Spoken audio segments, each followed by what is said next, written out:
Estamos de volta aqui com o programa Viver com Fé e Saúde. Reuniu todo mundo então aí na sala?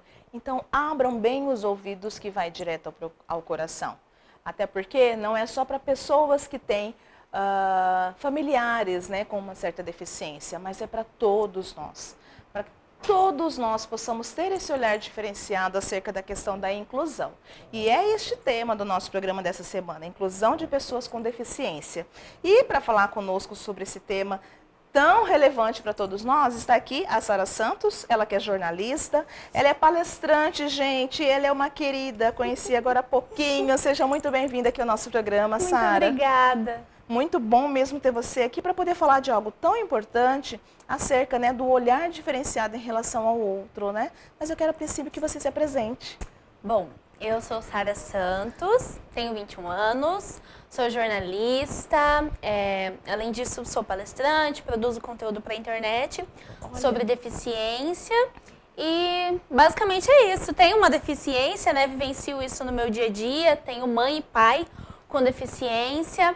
E acho que hoje o que eu faço é pegar essas vivências e transformar isso em algo que eu possa compartilhar com as pessoas, que eu possa não só ter uma vida de independência, ter uma vida de liberdade, apesar de ter uma deficiência, mas ensinar para outras pessoas sem deficiência a naturalizar essa questão. Acho que essa é a minha grande missão. E ressignificar, né, todo esse momento. Não, Sara? Isso, exatamente. Acho que a gente, mesmo hoje, em 2019, século XXI, as pessoas ainda veem a deficiência por um olhar de coitadismo, ali, por um olhar de que a pessoa não é capaz de muita coisa. E às vezes é justamente o contrário, a pessoa é capaz de infinitas coisas, mas por viver em uma sociedade sem acessibilidade, por viver em uma sociedade sem acesso, em que as pessoas estão o tempo todo olhando com estranhamento, ela fica presa ali, né? Então, acho que é justamente isso que a gente tem que combater e mudar essa visão da pessoa com deficiência. Olha isso. E conta pra gente, como é que foi a sua história, como é que foi a sua infância, a sua adolescência, como que você foi se construindo enquanto até o que você é hoje? Então, olha, tendo pais com deficiência, eu acho que desde criança eu fui muito empoderada para ser dona de mim e para fazer a minha história, para ser a protagonista da minha vida, sabe? Principalmente pela minha mãe. Minha mãe assim, é uma mulher sensacional. E assim, eu nasci vítima da talidomida, mas a minha mãe não tomou o remédio da talidomida. É por causa dos meus avós. Entendi. E aí acho que quase todo mundo conhece, né, a história da talidomida, um remédio que veio para o Brasil em 1960, sem ser devidamente testado. Na época nasceram cerca de 10 mil crianças com deficiência no Brasil. E assim, até hoje é visto como uma grande tragédia, um grande desastre essa história, né? E tiveram os filhos da talidomida e alguns poucos casos, como o meu, de netos da talidomida.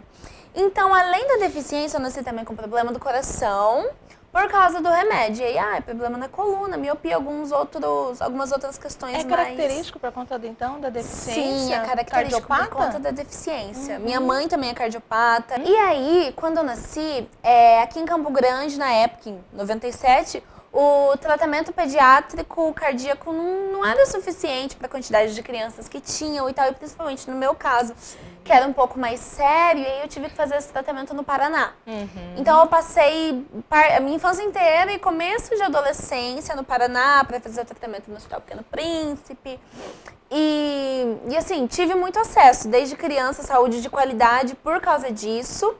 E vivi uma infância muito feliz, sabe? Apesar de viver em hospital, eu morava na praia e me diverti como qualquer criança, sabe? Se diverte. Aprontei, fiz arte. Na escola, sempre teve todo aquele estranhamento, assim, eu lembro que no meu primeiro dia de aula, hoje é uma história que eu dou muita risada. Porque assim, quando você é criança, você não... E você tem uma vivência ali com pessoas parecidas com você, tipo, eu tinha mãe e pai com deficiência.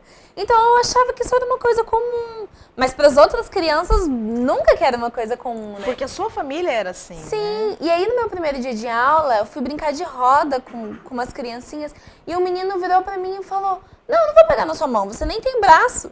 E aí eu fiquei, caramba, é verdade, eu não tenho mesmo, eu nunca tinha reparado o quanto isso era incomum. Então, assim, eu fui construindo isso conforme as coisas foram acontecendo e sempre com a ajuda dos meus pais. Essa questão da espiritualidade também sempre foi muito trabalhada em família. Minha família é uma família que tem muita fé e não só pela deficiência, mas pelo problema do coração, né? Fiquei várias vezes entre a vida e a morte e eu consegui construir isso de forma muito saudável e de maneira muito positiva.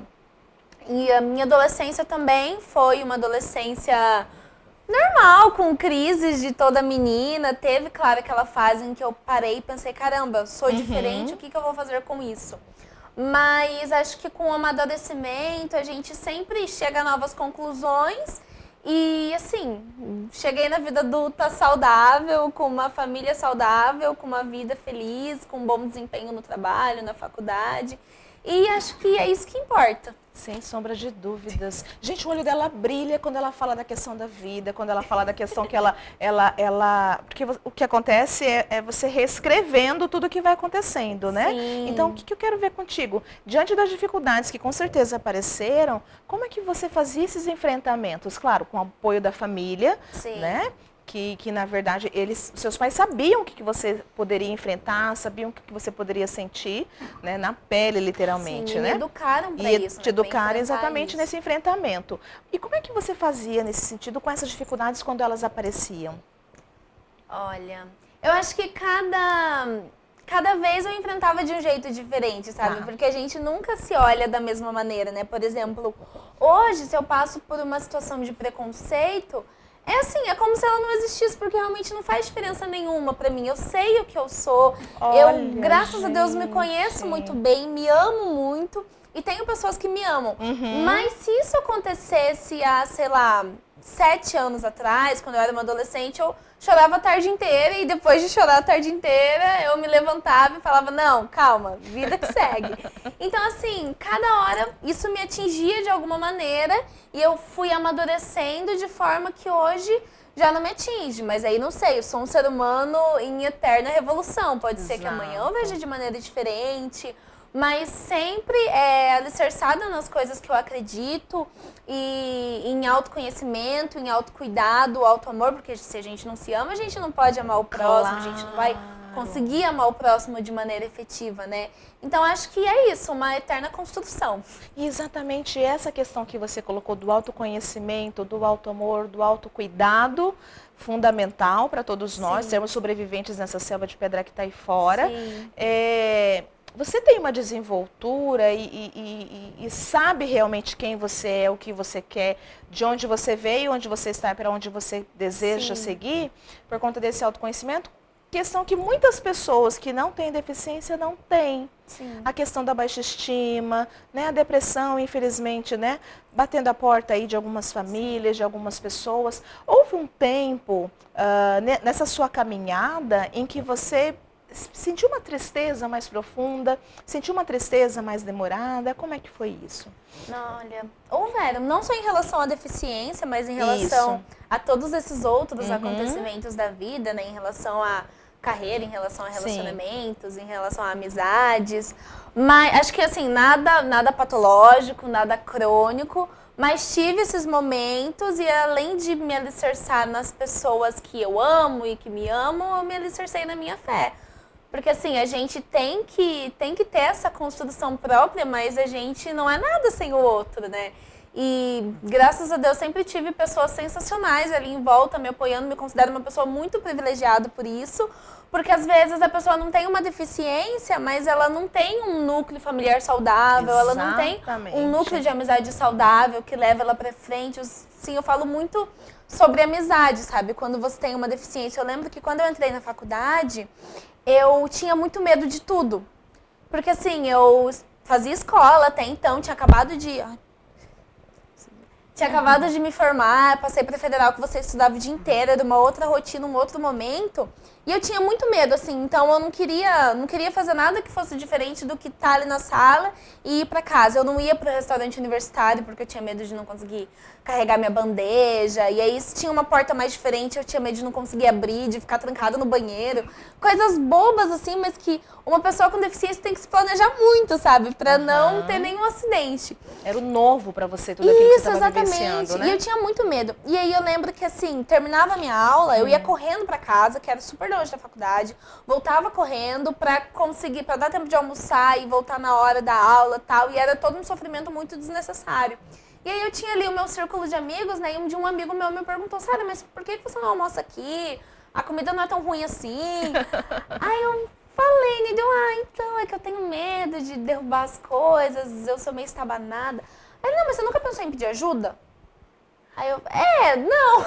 Aí ele, não, mas vamos, tal, eu vou te ajudar. E assim, durante todo esse tempo eu tive muitos amigos, de maneira que até quando a gente estava brigado, ou em alguma situação assim, eles estavam ali me ajudando e eu não sentia que eles estavam fazendo um favor pra mim, sabe? Era algo natural. Então eu acho que se alicerçar nessas pessoas que a gente tem ao nosso redor é muito importante. Mas isso faz parte daquilo que você é enquanto pessoa.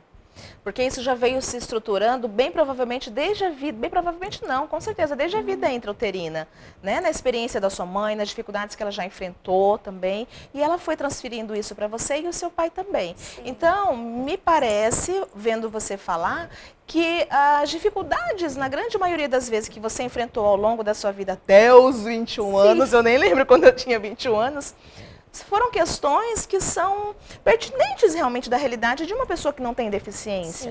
Né? Quem é que não é que se assusta dentro de um universo da universidade? Meu Deus, a universidade. Né? Sara, independente de deficiência, é uma pessoa sensacional. Ter esse olhar voltado, esse cuidado, sabe? Você é muito madura. E o que te levou à escolha dessa profissão? Ser jornalista. Por que ser jornalista? Olha, desde pequenininha eu sou apaixonada pela profissão, sabe? Eu era aquela criança que ficava brincando com o controle remoto, entrevistando as pessoas pela casa, minha mãe. E eu nunca tive dúvida sobre isso, nunca tive outra escolha, nunca pensei em outras possibilidades. Então, desde pequena? Desde pequena. E assim, o jornalismo, eu escolhi o jornalismo exatamente porque eu gosto de tudo no jornalismo. Eu gosto de fotografar, eu falo pra caramba, como vocês podem ver, eu gosto de escrever. Então, eu nunca tive dúvida sobre isso, sabe? E hoje eu vejo que eu consigo desempenhar a profissão de maneira positiva, sem ser antiética, sem prejudicar ninguém. O que eu sei que é muito difícil na realidade do jornalista hoje em dia, né? Que é uma profissão que mexe com muito poder, que apesar de jornalistas não terem muito poder aquisitivo, não ganharem muito bem, é uma profissão que mexe com coisas formadora muito sérias. De opinião. Sim. E assim, me sinto muito bem em poder desempenhar isso de maneira positiva e contribuir para a sociedade assim, fazendo o que eu amo. Entendi. E como é que você vê essa movimentação em Campo Grande em relação à questão da deficiência? Eu vejo que o movimento de pessoas com deficiência aqui em Campo Grande ainda é muito novo em comparação a outros que estão há muitos anos ainda e já têm seus direitos efetivados. Olha, falando a nível Brasil, a gente tem a Lei Brasileira de Inclusão, que tem acho que uns 3 anos de efetividade. E é algo assim que ainda está acontecendo, o movimento ainda está se reconhecendo, mas eu fico muito feliz que a gente já tem tido essas mudanças, que o poder público tem virado os seus olhos para a pessoa com deficiência e para suas necessidades e que a gente tem trabalhado isso de maneira mais efetiva. Porque antes, acessibilidade e movimento social para pessoas com deficiência era basicamente para conseguir rampa, corrimão e elevador. E hoje não, hoje as pessoas já estão discutindo a questão do convívio social da pessoa com deficiência, do acesso à educação, já estão olhando para pessoas surdas, pessoas cegas, estão olhando para as deficiências intelectuais. Então, assim, a gente nunca se viu discutir tanto a questão das pessoas com autismo quanto hoje, por exemplo. Então, acho que a gente tem passado por uma evolução muito grande e acelerada agora, mas demorou muito tempo para acontecer. E você acredita que é por conta dessa movimentação toda que existe, não a nível de Campo Grande, a nível de Brasil de uma forma geral? Sim, eu acredito que seja isso também. Eu acredito que a internet acabou dando muito poder para essas pessoas com deficiência, porque acaba que a gente não vê essas pessoas na rua, a gente não vê essas pessoas no convívio porque elas estão em casa, porque a acessibilidade é complicada, ou porque depende da família, e a família já tem a sua própria correria, né, os seus compromissos cotidianos. Então eu acho que a internet acaba dando esse poder, acaba fazendo com que essas pessoas tenham um pouco mais de voz do que elas tinham antes, e eu acho que isso é muito positivo. Quando a gente coloca os olhos certos diante de como manusear e de como fazer uso realmente, né, da internet, pro lado bom, é pro lado positivo, Sim. saudável, né, da coisa, né? Sim, eu acho que a internet tem muito potencial. Sem dúvida. Da mesma forma que para coisas ruins, para coisas boas também. Mas eu sempre busco ver esse lado bom, sabe? Eu Sim. gosto muito das redes, eu sempre tô por ali e tal, mas sempre tendo essa consciência de que tem que se usar de maneira positiva, de maneira para construir e para agregar. E eu acho que isso é muito importante. Tem muita coisa boa acontecendo através da rede social, né? Sim, tem muita coisa boa acontecendo. Gente, que pessoa linda, não é? E desenvolta, que coisa maravilhosa. Só que agora nós precisamos ir para um breve intervalo e voltamos já já com o Viver com Fé e Saúde.